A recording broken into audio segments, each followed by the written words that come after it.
স্বাগতম টিটিএন লাইভে। দর্শক আছি শহরের ফিশারিঘাট এলাকায় আছি আমরা, একেবারে সাগরের উপরে দেখতে পাচ্ছেন আপনারা যে মাছ ধরার ফিশিং ট্রলারগুলো রয়েছে ওখানেই বসে রয়েছি। কথা বলবো ফিশারিঘাটে যারা এই ট্রলারগুলো নিয়ে আসে, বিভিন্ন মাছ নিয়ে আসছে সাগর থেকে, মাছগুলো নিয়ে আসছে ফিশারিঘাটে। কথা বলবো এখানকার, আপনারা দেখতে পাচ্ছেন যেই ফিশারিঘাটে ফিরে এসেছে সাগর থেকে ট্রলারগুলো, সেখানে মাছ বোঝাই ট্রলারগুলো ফিরে আসছে। আমরা কথা বলবো এখানকার মাঝি মাল্লাদের সাথে। আপনার সাথে একটু আমরা কথা বলতে চাই সাগরের সার্বিক পরিস্থিতি নিয়ে। সাগর দেখুন তো উত্তাল, ঠিক আছে। সাগর তো ওখানে ট্রলার কেন মাছ খাইতে, মানুষ এগুলো কি করবে? সরকার এগুলো দেখে না, দেখছে তো। গতকালকে মাছ খাইছে বাসে আমরা খুশকুলের হত কিরকম ভোট হত মানুষ কি আহত? মানুষ সব মানুষ সাগরে বাসে, এগুলো সরকার দেখে না। কয়জন মারা গেছে এরকম কোনো আপনার এখনো ইয়ে আছে কিনা? ট্রলার অনেক মাছ খাইছে, সরকার এগুলো দেখে না। সরকার এগুলো টেস্ট খাচ্ছে না।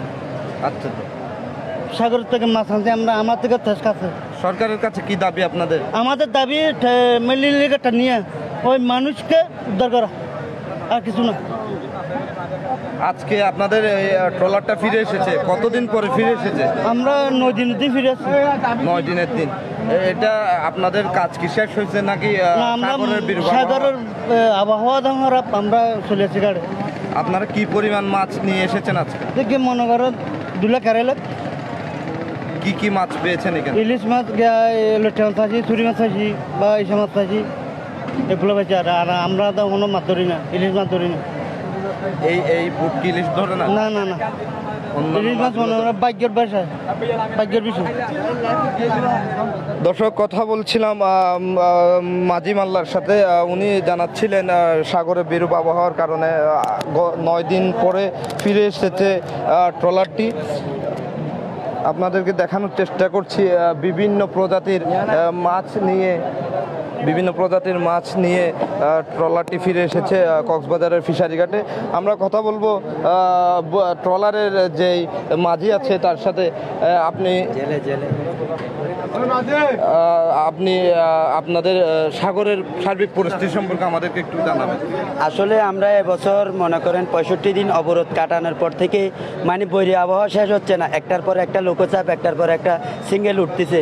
এমন তো অবস্থার মধ্যে সমুদ্রে মনে করেন আমরা আজকে গেলাম, কালকে দেখা যাচ্ছে একটা বৈরী আবহাওয়া হয়ে গেল, অনেক ট্রলার এভাবে অ্যাক্সিডেন্ট হয়ে যাচ্ছে। আমাদের যারা আমরা জেলে, আমরা সমুদ্রে, গভীর সমুদ্রে মাছ মারি, কোথাও অ্যাক্সিডেন্ট হই না।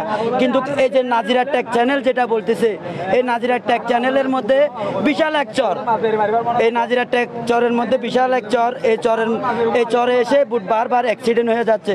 আমরা যারা জেলে আছি, সাধারণ জেলে আছি, আমাদের প্রাণের দাবি এই নাজিরা টেক চ্যানেলের মধ্যে যে চরটা উঠছে, এই চরটাকে খুব দ্রুত ড্রেজিং করাইতে হবে। কারণ কোথাও বুট অ্যাক্সিডেন্ট হচ্ছে না, এই নাজিরা টেক চ্যানেলে এসে বুট অ্যাক্সিডেন্ট হচ্ছে। আমাদের মতন গরিব জেলে যারা আছে এরা প্রাণহানি হচ্ছে। আপনারা তো রাত্রে বালিশ মাথায় দিয়ে ঘুমান, তাই না? আমাদের এখানে ট্রলারে দেখেন বালিশ নাই, আমরা বালিশ ছাড়া আমরা তো ঘুমাইতেও পারি না। 10 দিন 15 দিন যতদিন আমরা ফিশিং করি আমরা ঘুমাইতে পারি না। আমরা অক্লান্ত পরিশ্রম করে এই মাছগুলো ধরে নিয়ে আসতেছি, এরপরে আমরা দাম পাচ্ছি না দিন। আর দাম পেলেও দেখা যাচ্ছে যে আমাদের বেতনে পোষাচ্ছে না। এই ট্রলারটা যেতে 4 লাখ টাকা খরচ হয়েছে, আমরা মাছ বেচবো আজকে 2 লাখ টাকা চাইতেছে আমাদের মাছগুলো। 2 লাখ টাকা লস, এই লসটা কে দেবে? সরকারে দেবে। সরকারে বলতেছে ইলিশের দাম বেশি, অমুক মাছের দাম বেশি, সব মাছের দাম কম। আমরা যে পরিশ্রম করে মাছ নিয়ে আসি, আমাদের পরিশ্রম অনুযায়ী আমরা মাছের দাম পাচ্ছি না। আমাদের প্রাণের দাবি যে নাজিরা টেক চ্যানেল আছে, এই চ্যানেলের মধ্যে একটা চর আছে বিশাল, এই চরটা ড্রেজিং করাতে হবে আমাদের, বুট বেরোতে এবং ঢুকতে যেন আমরা নিরাপদভাবে যেতে পারি। তাছাড়া তো সমুদ্রে অনেক প্রকারের সমস্যা আছে, মানে মানুষ, আপনার এখানে একটা গাড়ি অ্যাক্সিডেন্ট হলে কতজন যায় উদ্ধার করতে পারে, কিন্তু সমুদ্রে একটা ট্রলার অ্যাক্সিডেন্ট হলে ওখানে উদ্ধার করে কে নেই, কার জান কে বাঁচাবে? এরকম অবস্থা যখন প্রাকৃতিক দুর্যোগ আসে। আমাদের প্রাণের দাবি যেন যেগুলো জেলে ওখানে অ্যাক্সিডেন্ট হয়, স্যাটেলাইটের মাধ্যমে যদি একটা সিঙ্গেল ওঠে, এটার খবর পাইলে, একটা বোট যখন অ্যাক্সিডেন্ট হয় তখন কেন স্যাটেলাইট দিয়ে ট্রলারটা কোথায় অ্যাক্সিডেন্ট হলো এটার তদারকি করা হয় না? আমাদের প্রাণের দাবি প্রত্যেকটা জিনিস ন্যায় নীতিভাবে করতে হবে। আমরা তো এই ট্রলারগুলোতে লাইসেন্স আছে, আমরা লাইসেন্সভুক্ত মানুষ, আমরা তো ট্যাক্স দিয়ে ব্যবসা করতেছি। আমাদের মনে করেন এখানে আমরা যারা জেলে যারা যাচ্ছি, যারা প্রকৃত জেলে, এরা জেলে কার্ড পাচ্ছে না, অনেক রকমের সমস্যা। যারা এখানে কুলে ঘুরে ঘুরে মেম্বার চেয়ারম্যানের পিছিয়ে আছে, এরা জেলে কার্ড পেলো, কিন্তু আমি একজন জেলে হিসাবে আমি একজন জেলে হিসাবে আমি একটা জেলে কার্ড পাবো না। আমার কার্ডটা কোথায়? আমি সরকারের কাছে দাবি জানাই, যারা প্রাকৃতিক জেলেদেরকে নিবন্ধন করাতে হবে 65 দিন অবরোধে, 22 দিনের অবরোধে। তখন লোকগুলা ঘাটে থাকে, এই ট্রলারের লোকগুলা, তখন নিবন্ধন করাইতে হবে। যখন এরা সমুদ্রে থাকে তখন নিবন্ধন করায়, তাহলে এটা তো নিবন্ধন হলো না। এখানে যারা উপরে ঘুরে ঘুরে খায় তাদেরকেই আপনারা জেলে কার্ড দিচ্ছেন, এটা কি নিয়ম? এটা নিয়ম নেই। সবাই পাচ্ছে, কিন্তু যারা জেলে অক্লান্ত পরিশ্রম করে যারা আমরা মাছ মারতেছি, আমরা কিছু পাচ্ছি না সরকারের কাছ থেকে, নিরাপত্তা পাচ্ছি না, আমাদের জানের নিরাপত্তা নেই, আমাদের মালের নিরাপত্তা নেই, আমরা সব কিছুর নিরাপত্তা চাই সরকারের কাছে, এটা আমাদের জোর দাবি।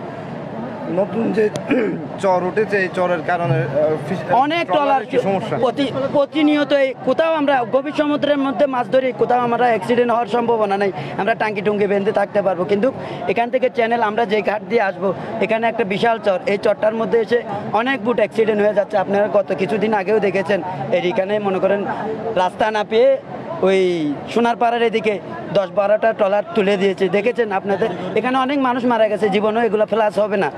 কেননা এই বুটটা হচ্ছে এক গরিব মানুষের। এই মালিকটাকে যদি বলা হয় যে আপনার বুট অ্যাক্সিডেন্ট হয়েছে, মানুষ মারা গেছে, ওর নামে আবার মামলা হয়ে যায়, ওর তো সম্পত্তি গেছে, আবার ট্রলারের মালিকের নামে মামলা হয়ে যায়। এটা কোনো নিয়ম হলো? এই তদারকিগুলো করতে হবে সরকারের কাছ থেকে। ধন্যবাদ আপনাকে। দর্শক, কথা বলছিলাম একজন জেলের সাথে, তাদের যেই দাবিগুলো আছে তারা সেগুলো বলছিল। সাগরের বিভিন্ন যে সমস্যা, তারা যে সমস্যাগুলো ফেস করে সাগরে গিয়ে সেগুলো সম্পর্কে জানাচ্ছিল। দর্শক, এও জানাচ্ছিল যে ফিরতি যেই সাগরে যে নতুন চরের সৃষ্টি হয়েছে, এটি কোনোভাবেই যাতে কোনো বুটের জন্য বা ট্রলারের জন্য যাতে কোনো সমস্যার সৃষ্টি না করে, সেজন্য যথাযথ উদ্যোগ নেওয়ার জন্য কর্তৃপক্ষের কাছে তারা অনুরোধ করছে। এছাড়াও তাদের দাবি, দীর্ঘদিন পরিশ্রম করে যেই মাছ আনে তারা, সেই মাছের ন্যায্য মূল্য তারা পাচ্ছে না।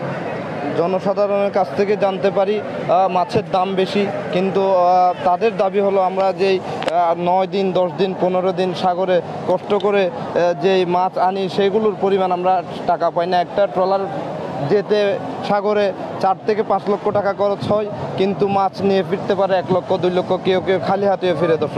দর্শক, আপনাদেরকে জানাচ্ছিলাম কক্সবাজারের ফিশারি ঘাটের সার্বিক পরিস্থিতি সম্পর্কে।